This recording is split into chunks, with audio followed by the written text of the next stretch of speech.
ఈశాన్య రాష్ట్రాల్లో మాత్రం పక్కా ప్లాన్తోనే తేడా జరుగుతోంది. ఎందుకంటే తాజాగా అక్కడ అస్సాం మేఘాలయ సరిహద్దులో ఓ ప్రైవేట్ యూనివర్సిటీ ఉందట.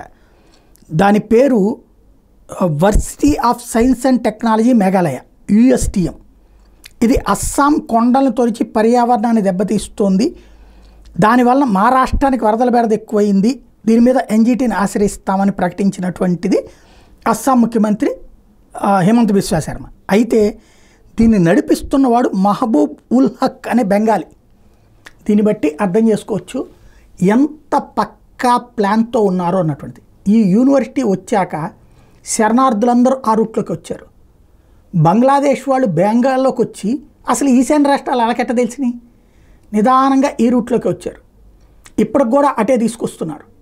తద్వారా సరిహద్దు ప్రాంతాలని క్యాప్చర్ చేయడం ద్వారా అక్కడ ప్రజా తిరుగుబాటు క్రియేట్ చేసి స్థానికులను అణచివేసి గిరిజనులు తొక్కిపడేసి అక్కడ ఉన్నటువంటి జనాభాని డెమోగ్రఫీని అడుదిటి కింద మార్చేసి తీసుకెళ్ళి చైనాకి అప్పచెప్తారా, అమెరికాకి అప్పచెప్తారా, లేకపోతే అమెరికా కోరుకున్నటువంటి మరొక ద్వీపాన్ని తయారు చేస్తారా అన్నటువంటిది ఇక్కడ ప్రశ్న.